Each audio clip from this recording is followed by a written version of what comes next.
কাশ্মীর কাণ্ডের নেপথ্যে যারা রয়েছে তাদের কাউকে ছাড়া হবে না, কাউকে রেয়াত নয়, একেবারে নির্মূল করা হবে, এভাবেই বার্তা দিলেন নরেন্দ্র মোদী। রবিবার মন কি বাত অনুষ্ঠানে দেশবাসীর উদ্দেশ্যে এভাবেই বক্তব্য রাখলেন প্রধানমন্ত্রী নরেন্দ্র মোদী। তিনি স্পষ্ট করে জানিয়ে দিলেন কাশ্মীর কাণ্ডের নেপথ্যে যারা রয়েছে তাদের কাউকে আর ছাড়া হবে না, আর রেয়াত করা হবে না, একেবারে নির্মূল করা হবে, এভাবেই তিনি বক্তব্য রাখলেন। শুধু তাই নয়, মন কি বাতের একেবারে প্রথম 6 মিনিট ধরে কাশ্মীর কাণ্ডের ব্যাখ্যা করলেন তিনি। শান্তি ফিরেছিল, গণতন্ত্র ফিরেছিল কাশ্মীরে, কিন্তু সেই শান্ত কাশ্মীরকে অশান্ত করে তুলেছেন যারা, তাদের কাউকে ছাড় আর নয়, একেবারে এভাবেই জানালেন নরেন্দ্র মোদী। কার্গিল থেকে কন্যাকুমারী এই মুহূর্তে শোকস্তব্ধ, 140 কোটি দেশবাসী শোকস্তব্ধ, এভাবেই জানালেন তিনি। তিনি আরও বললেন, মোদী আরও বললেন, গোটা বিশ্ব ভারতের পাশে আছে। শুধু তাই নয়, বিশ্বের তাবর তাবর নেতারা তারাও এই ঘটনার পর সোচ্চার হয়েছেন, তারাও ভারতের খোঁজ নিয়েছেন, ভারতের পাশে আছে, এভাবেই জানালেন তিনি। দেশবাসীকে আশ্বস্ত করেছেন যারা এই ঘটনার নেপথ্যে রয়েছে তাদেরকে খুঁজে বের করে শাস্তির ব্যবস্থা করবে সরকার, একেবারে স্পষ্ট করে জানালেন নরেন্দ্র মোদী। মন কি বাত অনুষ্ঠানে দেশবাসীকে আশ্বস্ত করলেন নরেন্দ্র মোদী।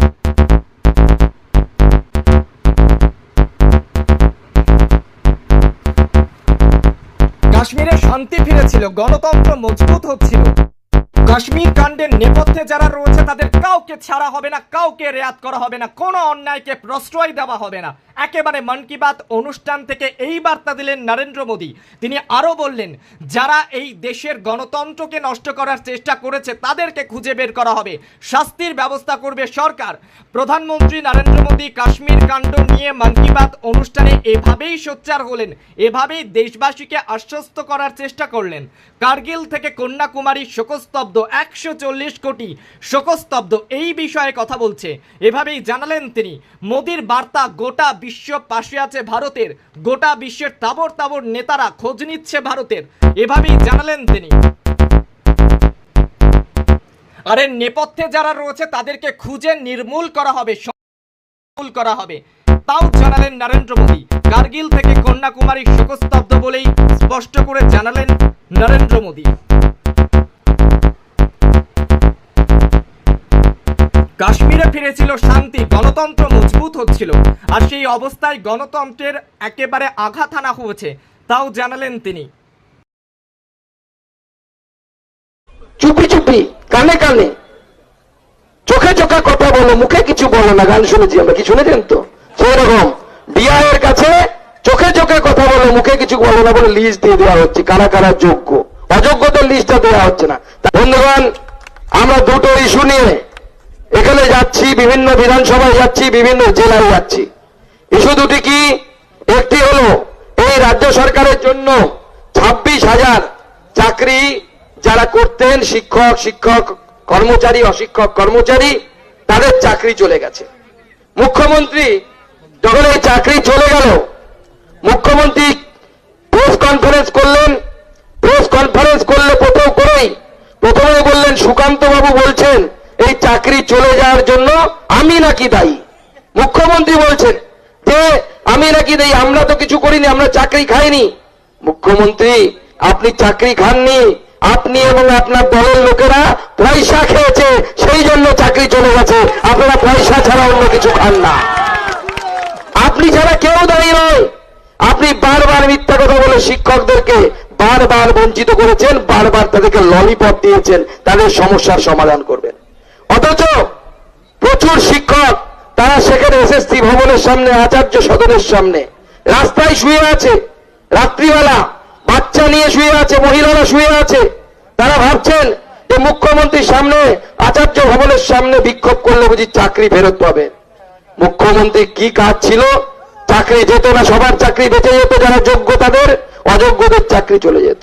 মুখ্যমন্ত্রীর একটাই কাজ করতে হতো, যোগ্য আর অযোগ্যদেরকে বাছাই করে লিস্টটা দিতে হতো, আর কিচ্ছু না।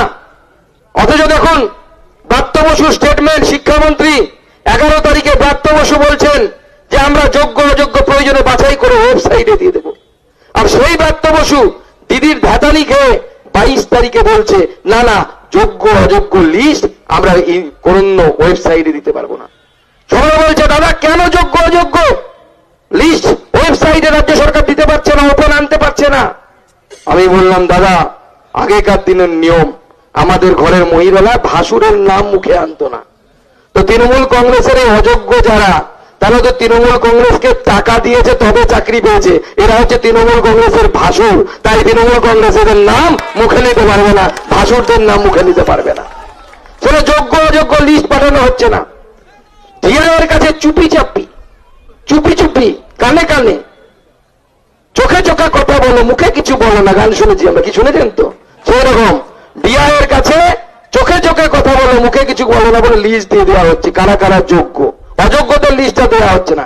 তাতে দেখি আমার ওখানে এক তৃণমূল কাউন্সিলরের বউয়ের নাম নেই, ওখানে তৃণমূল কাউন্সিলরের বউ তার নাম নেই যোগ্যদের তালিকায়, তার মাইনে বন্ধ হবে আগামী মাস থেকে, অর্থাৎ সে বেটা অযোগ্য। যখন এসব পারেনি তখন আমি একবার বলেছিলাম আমার পরিবারকে টার্গেট করতে শুরু করেছে, কত নিম্ন রুচির পরিচয় দেয়। তারা বলে সুকান্ত মজুমদারের স্ত্রী নাকি অযোগ্যের তালিকায় আছে, ওর সাথে কিছু বরাহনন্দন আছে, যারা বাবরের বংশধর কিছু আছে, তারাও সঙ্গে সঙ্গে লেখালেখি শুরু করেছে। পড়াশুনো তো কর, যোগ্য অযোগ্য ভাগ শুরু হয়েছে 16 সালের এসএসসি নিয়ে। সুকান্ত মজুমদারের স্ত্রী 2008 সালের এসএসসি, 2008 সালে এসএসসি, তা উত্তরবঙ্গ জেনে দ্বিতীয় র্যাঙ্ক করা মহিলা হয়ে ও যে যোগদান করেছিল স্কুলে, তাকে নিয়ে টানাটানি করছে, ব্যক্তিগত আক্রমণে যাচ্ছে। সুকান্ত মজুমদার বুক ঠুকে বলতে পারে দুবারের এমপি সুকান্ত মজুমদারের পরিবারের উপরে আঙুল তুলে কারো কথা বলার মতো হিম্মত নাই।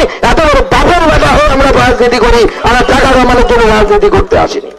ডক্টর শ্যামাপ্রসাদ মুখার্জির মূর্তিতে মালা দিয়ে আমরা আন্দোলন শুরু করলাম। আজকে আমাদের ডক্টর শ্যামাপ্রসাদ মুখার্জির স্বপ্ন সফল করার জন্য এই রোদে ঘুরে বেরিয়ে আমরা রাজনীতি, যারা ভারতীয় জনতা পার্টি করি তারা রাজনীতি করি।